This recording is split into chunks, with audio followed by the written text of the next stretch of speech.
Welcome in Sadhguru Gadge Maharaj College, Karad. My subject is Agriculture Science and Technology. Last lecture we have to study first topic soil and rock and soil. Next last lecture ला आपण चालू केलेला weather and climate. त्याच्यामध्ये आपण weather elements त्याचे क्रॉपवरती होणारे effect बघितलेले होते. त्याच्यामध्ये वेदर इलेमेंटमध्ये फर्स्ट आहे light, temperature, humidity, fog, due, wind, rainfall and Frost. त्याचे इफेक्ट क्रॉप ग्रोथवरती कोणते इफेक्ट्स होत आहेत ते आपण लास्ट लेक्चरमध्ये बघितलं होतं. Temperature, rainfall and humidity. आता ह्युमिडिटीमध्ये आपण आर्द्रता काय असेल? Humidity refers to the water vapour content of the atmosphere. Liquid water is converted into water vapor by evaporation. The amount of water vapor in the atmosphere depends upon wind and temperature. म्हणजे पाण्याच्या वाफांचे प्रमाण कशावरती अवलंबून असते तर वारा आणि तापमान याच्यावरती काय असते तर पाण्याच्या वाफांचे प्रमाण अवलंबून असते. आर्द्रता काय आहे? वातावरणात पाण्याचे जे बाष्प असतात त्याचं काय होतं, लिक्विड वॉटरमध्ये बाष्पीकरण होतं आणि त्याचं पाण्याच्या वाफांमध्ये काय होतं, रूपांतर होत असतं. Next humidity are the two types. दोन टाईपच्या ह्युमिडिटी आहेत. स्पेसिफिक ह्युमिडिटी अँड सेकंड आहे absolute humidity. It means weight of water vapour per unit weight of air including water and vapour. त्याच्यामध्ये फर्स्ट आहे ॲब्सोल्यूट ह्युमिडिटी म्हणजे सापेक्ष किंवा निर्दिष्ट humidity. It actual quantity of water vapour by weight present in a given volume of air. म्हणजे काय याचा अर्थ आहे तर हवेतील पाण्याची वाफ प्रति युनिट म्हणजे वजनासह काय केली जाते, काउंट केली जाते. नेक्स्ट आहे ॲब्सोल्यूट ह्युमिडिटी म्हणजे परिपूर्ण आर्द्रता. दिलेल्या हवेतील वजनाच्या प्रमाणात पाण्याची वाफ असते ती म्हणजे काय असते तर absolute humidity. It is actual quantity of water vapour by weight present in a given volume of air. Next आहे इफेक्ट बघूया त्याचा आपण. Effect of humidity.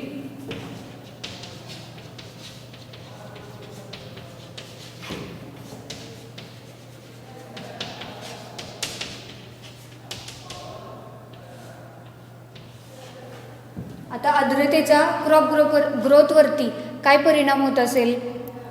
Relative humidity directly influences water relation of plant and affects crop growth. High humidity reduce transpiration and evaporation, losses of soil water. म्हणजे आर्द्रतेचा प्रभाव काय होते बघा पिकांवरती. सापेक्ष आर्द्रता वनस्पतींच्या पाण्याच्या संबंधावर थेट परिणाम करते आणि पीक वाढीस प्रभावित करते. उच्च आर्द्रतेमुळे मातीच्या पाण्याचे काय होते तर बाष्पीकरण आणि बाष्पीभवन काय होते त्याचं कमी होतं. म्हणजे जास्त आर्द्रता असेल मातीमध्ये तर काय होते पाण्याचे बाष्पीकरण आणि बाष्पीभवन होत असते.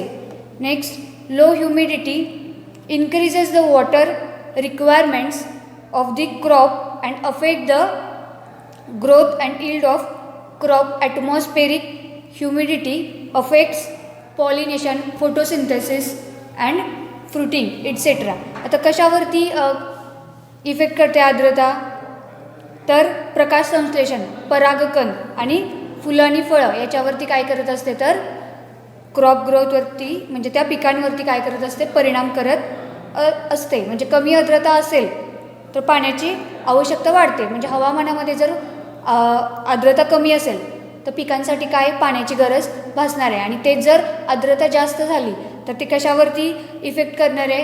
प्रकाश संश्लेषण, नंतर परागकण आणि फ्रुटिंग अँड फ्लावरिंग त्याच्या फुलांवरती फळांवरती काय करत असते तर इफेक्ट करत असते. Leaf enlargement is more in humid condition. High humidity increases the attack of paste and diseases. म्हणजे पानांचा विस्तार अधिक आर्द्रता स्थितीत असतो. म्हणजे जो पानांचा विस्तार होत असतो तो काय होतो तर अधिक आर्द्रता असेल हवामानामध्ये त्याच्यामध्ये काय असतो पानांचा विस्तार होत असतो आणि जास्त आर्द्रतेमुळे काय होत असतं तर कीटक आणि रोगांचा प्रभाव वाढतो. नेक्स्ट आहे हे बघितलं आपण ह्युमिडिटी आणि त्याचे इफेक्ट ऑफ ह्युमिडिटी म्हणजे काय करते पाणी आर्द्रता जर हवामानामधली वाढली तर काय होते डिसीज आणि पेस्ट यांचा प्रभाव काय होतो त्या पिकांवरती पडतो म्हणजे ते वाढतात कीटक आणि रोग. नंतर नेक्स्ट आहे wind.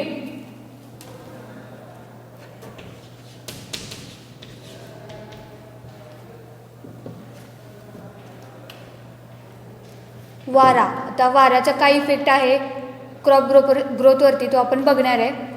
Wind is the horizontal flow of gases from high pressure area to low pressure area.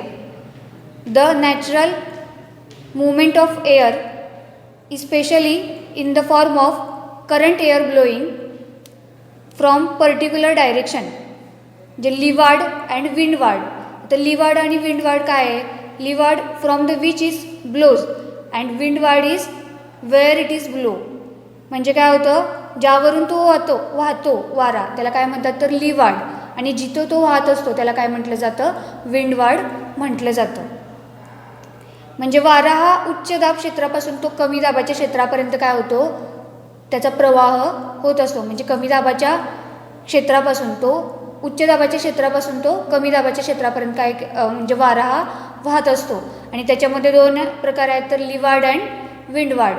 म्हणजे जिथून तो वाहतो आणि जिथे तो वाहतो त्याला काय म्हटलं जातं लीवार्ड अँड विंडवार्ड. त्याचा इफेक्ट काय आहे बघा क्रॉप ग्रोथवरती. Effect of wind.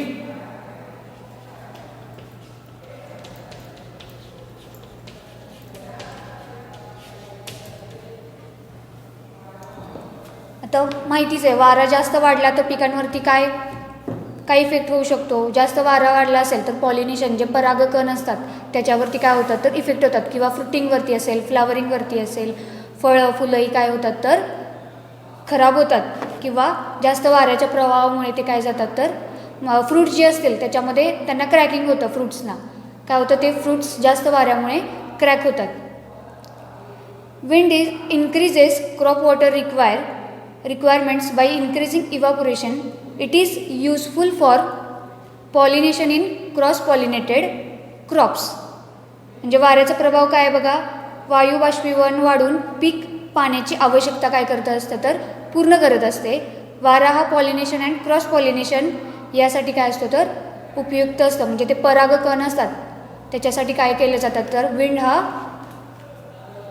त्याचा प्रभाव त्याचा इफेक्ट पिकांवरती होत असतो. It is helps in increasing supply of carbon dioxide for photosynthesis. Wind alters balance of hormones. प्रकाश संश्लेषणासाठी काय असतं तर कार्बन डायऑक्साईडचा पुरवठा वाढविण्यासाठी म्हणजे कार्बन डायऑक्साईडचा पुरवठा वाढवण्यासाठी प्रकाश संश्लेषणासाठी काय होते तर या विंडचा म्हणजे वाऱ्याचं काय होतं मदत होत असते. Wind helps in winnowing operations. जे विनोईंग ऑपरेशन्स असतात त्याच्यामध्ये काय करतात तर वाऱ्याचा इफेक्ट म्हणजे वारा हा उपयुक्त असतो तिथे. Tall crops during high wind velocity lodge which adversely affect quality of as well as quantity of yield. म्हणजे वारा हे हार्मोनचे काय असतं तर संतुलन बदलत असते. वारा हा विनोईंग ऑपरेशनमध्ये काय केला जातो वापरला जातो किंवा ते मदत त्याची होते. उच्च वारा विंड वेलॉसिटी उंच पिके जे गुणवत्तेवर तसाच उत्पादनाच्या प्रमाणावर काय होतो तर विपरीत परिणाम होत असतो. It also causes shedding of flowers can fruits damage shoot increases rate of evaporation and transpiration reduces soil moisture causes of soil halogen. काय होते जर जास्त वारा वाढला तर फुले आणि फळांची काय होते शेड म्हणजे शेनसड पडते अशी फुलांची किंवा फळांची. म्हणजे सगळी ती फुलं फळं असतात ती काय होतात तर गळून पडतात. बाष्पीभवन आणि श्वसन मार्गाचे काय होतं तर प्रमाण वाढते. जसजसा वारा वाढत जाईल तसं त्याच्यामुळे काय होतं तर इव्हॅपोरेशन आणि ट्रान्सपिरेशनचा रेट काय होत असतो वाढत असतो. मातीतील ओलावा कमी होतो. म्हणजे जास्त वारा वाढला की काय होतो मातीमधला ओलावा आपोआपच कमी होत जातो आणि सॉईल एरोजन होते. नेक्स्ट आहे ड्यू दव.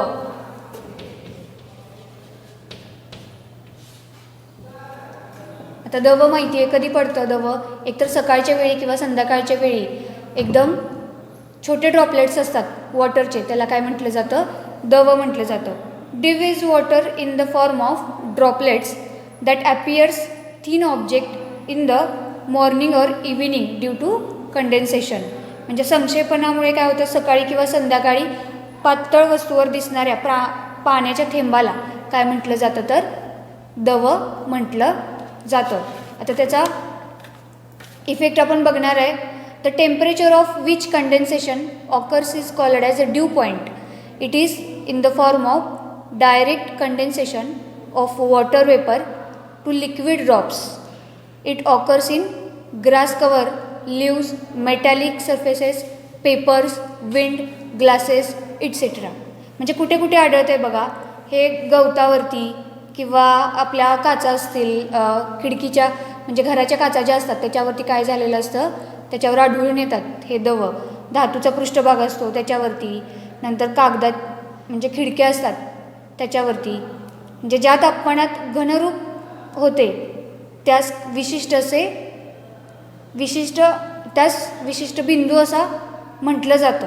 म्हणजे घनरूप तापमानामध्ये काय होते, तर घनरूप हे ड्रॉप्स असतात ते काय होतात, घनरूपामध्ये जातात आणि त्याचा काय असतो, एक बिंदू असतो. हे दवथेंब ते पाण्याचे बाष्प थेट सक्षेपण एक प्रकार आहे. म्हणजे दवथेंबापासून ते डायरेक्ट पाण्याचे बाष्प होत असते. इफेक्ट्स ऑफ ड्यू बघा. It occurs in winter season during morning hours and useful for dry rabi crops like wheat, gram et cetera. आता कोणकोणत्या क्रॉपसाठी हे इम्पॉर्टंट आहे बघा, गहू, नंतर ग्राम असेल, हरभरा असेल, याच्यासाठी काय हा दव युजफुल आहे. Foliar absorption of dew is an important factor in survival of natural vegetation in arid region. म्हणजे कोरड्या रखरखीत प्रदेशात नैसर्गिक वनस्पती टिकून राहण्यासाठी दवप्रमाणेचे पर्जन्य शोषण हे महत्त्वाचे घटक असतात. Dew reduces transpiration losses of water and minimise crop water requirements. Dew formation increases humidity which increases incidence of pest and diseases. म्हणजे दव हे पाण्यामुळे होणारे शोषण नुकसान कमी करते आणि पिकाच्या पाण्याची आवश्यकता काय करत असते, कमी करत असते. म्हणजे जर दव पडलं तर जास्त पाण्याची गरज पिकांना काय होते, भासत नाही, पण त्याचं प्रमाण वाढलं, दव तयार होण्यामुळे आर्द्रता वाढते. म्हणजे हे दव जे पडत असतात ते काय होतं, ड्यू जे पडत असतं सकाळ सकाळी, त्यामुळे काय होते, वातावरणातील आर्द्रता वाढते, ह्युमिडिटीचा रेट काय होतो, वाढत असतो आणि कीटक आणि रोगांचा प्रभावही त्याच्यासोबत वाढत असतो. म्हणजे काही युजफुल इफेक्ट आहेत, काही हार्मफुल इफेक्ट असतात. नेक्स्ट आहे फॉग, धुके.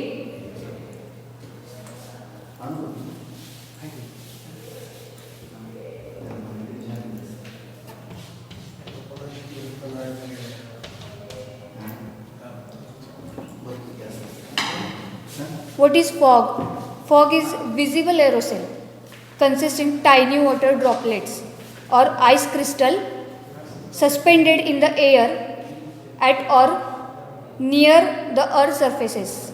म्हणजे काय, धुके एक दृश्यमान एरोसेल आहे आणि ज्या पृथ्वीच्या पृष्ठभागावर किंवा त्याच्या जवळील हवेत निलंबित छोटे छोटे पाण्याचे थेंब किंवा बर्फाचे स्फटिक असतात. म्हणजे ह्या धुके काय आपल्याला डोळ्यांनी दिसण्यासारखं असतात, त्याच्यामध्ये बर्फाचे स्फटिक किंवा पाण्याचे थेंब असतात आणि हे सकाळी पडतात. धुके कधी पडत असतात, तर सकाळी. म्हणजे शक्यतो हे सकाळी पडतं. आणि धुके म्हणजे काय, तर एक आभाळाचा थरच असतो जो आपल्याला दिसत असतो पृथ्वीच्या पृष्ठभागाजवळ, तो काय असतो, तर दिसत असतो. It can be considered as a type of low laying cloud.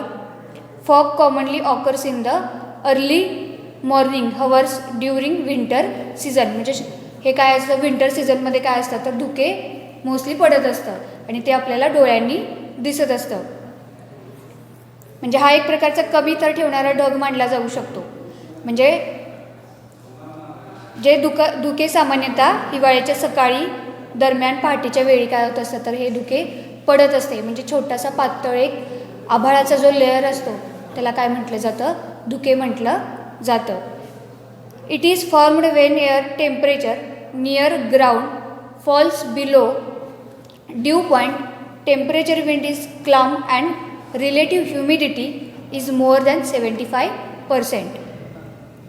जेव्हा हवेच्या तापमानास जमिनीजवळील दवबिंदू तापमानात खाली येते तेव्हा वारा शांत असतो आणि सापेक्ष आर्द्रता 75% काय असते, जास्त असते. आता effect of fog.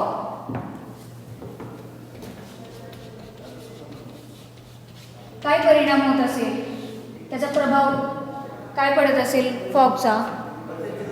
प्रोलॉंग्ड foggy weather has adverse effect and vegetables as causes discoloration of leaves.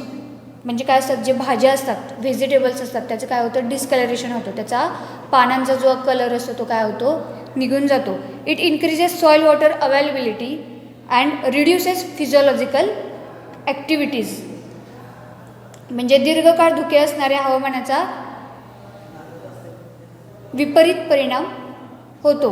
म्हणजे व्हेजिटेबल्स जे असतात, पिकं असतात, त्याच्यावरती काय होतं, त्याचा पानांचा कलर बदलतो.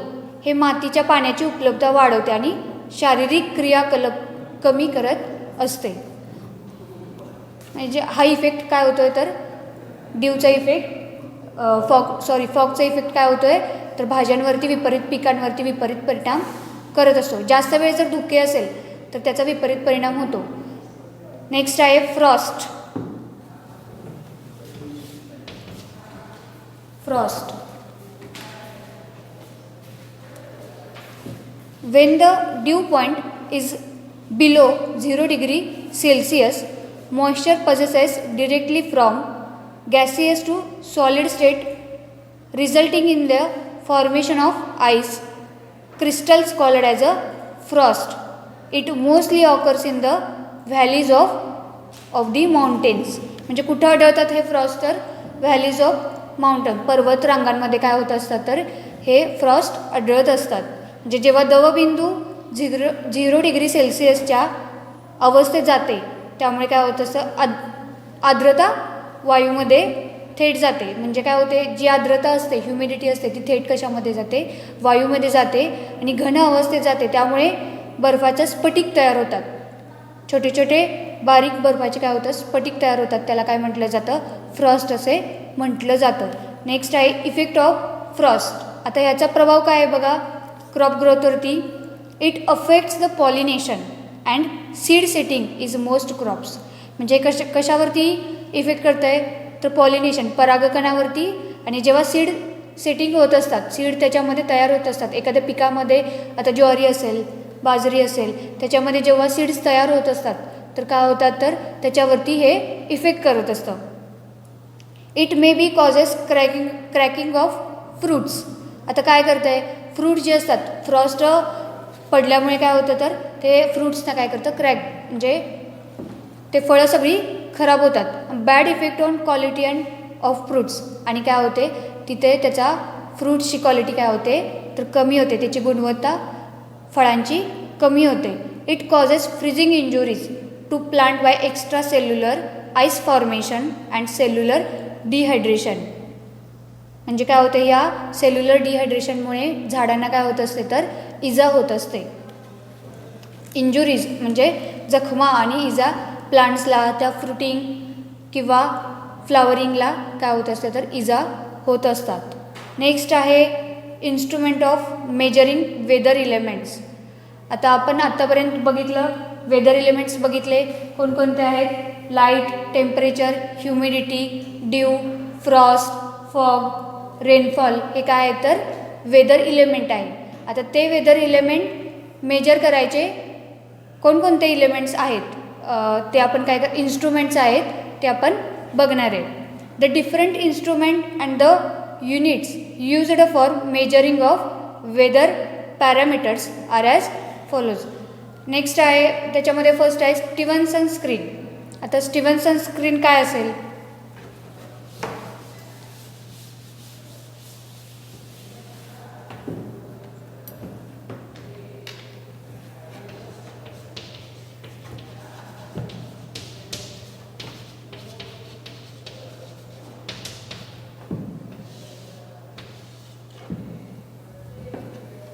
स्टीव्हन्सन स्क्रीन काय आहे बघा. It is a wooden box. हा एक लाकडी बॉक्स आहे. That is made up of double layer of screen and used as shield meteorological instruments. म्हणजे एक लाकडी पेटी आणि जो डबल लेअर अशी चौकोनी अशी काय असते तर ती लाकडी पेटी असते आणि ती डबल लेअरनी काय केलेली असते, बनवलेली असते. हे हवामानशास्त्रीय साधनांचे रक्षण करण्यासाठी हा काय केला जातो तर वापरला जातो. It shelters meteorological instruments against rainfall and direct heat radiations. हवेवर it allow air to circulate free around them. म्हणजे हे पाऊस आणि थेट उष्मा किरणोत्सारी असतात. त्यांचं काय करत असतं, हवामानशास्त्राचे आश्रयस्थान आहे. आणि तथापि हे सभोवताल फिरण्यास काय करत असते तर विनामूल्य परवानगी देत असते. म्हणजे हे जे उष्मा वगैरे आहे, हीट रेडिएशन्स आहेत, ते याच्या सभोवताली काय फिरण्यास त्याला परवानगी देत असतं. It is painted with white colour to reflect sun radiations. म्हणजे कशाने पेंट केलेलं असतं बघा, सूर्यकिरणांचे प्रतिबिंबित करण्यासाठी हे पांढऱ्या रंगाने काय केले गेलेले असतात तर रंगवलेले असतात. नेक्स्ट आहे आपला thermometer.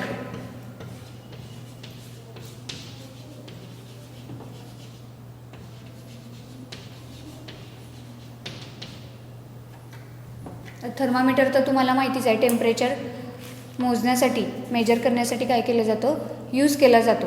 The thermometer is device used for measuring atmospheric temperature. वातावरणातील तापमान मोजण्यासाठी काय केलं जातं तर या थर्मामीटरची यूज केला जातो. The thermometer have two important parts, that is sensor or bulb and a tube having visible scale. The unit used to record the readings are degree. The unit Celsius, degree Fahrenheit and degree Kelvin. याच्यामध्ये काय केलं जातं तर हे तापमान, वातावरणातील तापमान major केलं जातं. The thermometers are widely used in industry, meteorology, medicine and scientific research. It is meteorology used to record minimum and maximum atmospheric, that is air and soil temperature. म्हणजे एअर अँड सॉईल टेम्परेचर काय करण्यासाठी हा thermometer use केला जातो. थर्मामीटरचा वापर मोठ्या प्रमाणात कशामध्ये केला जातो, मेडिसिनमध्ये, नंतर हवामानशास्त्र, वैज्ञानिक संशोधन याच्यामध्ये काय केलं जातं, या थर्मामीटरचा यूज केला जातो. Thermograph is an mechanical which records air temperature and graphs continuously. म्हणजे थर्मोग्राफ एक यांत्रिक डिव्हाइस आहे आणि जे हवेचे तापमान रेखांकित करत असते. लास्ट लेक्चर आपण काय बघितलं होतं, वेदर, त्याची डेफिनेशन, क्लायमेट, त्याची डेफिनेशन. आत्ता आज आपण काय बघितलं, weather elements and instrument of measuring weather elements. ते आपण त्याच्यामधले 2 बघितलेले आहेत फक्त. एक आहे तो स्टीव्हन्सन स्क्रीन, दुसरा आहे थर्मामीटर. नेक्स्ट लेक्चरला आपण बघणार आहोत रेन गॉज, नेक्स्ट आहेत अजून इट्सेट्रा. अँड पुढच्या लेक्चरला आपण हे बघायचं आहे पायरोनोमीटर आणि सायक्रोमीटर. हे काय करणार आहे, मेजरिंग इन्स्ट्रुमेंट्स आपण बघणार आहोत. थँक्यू.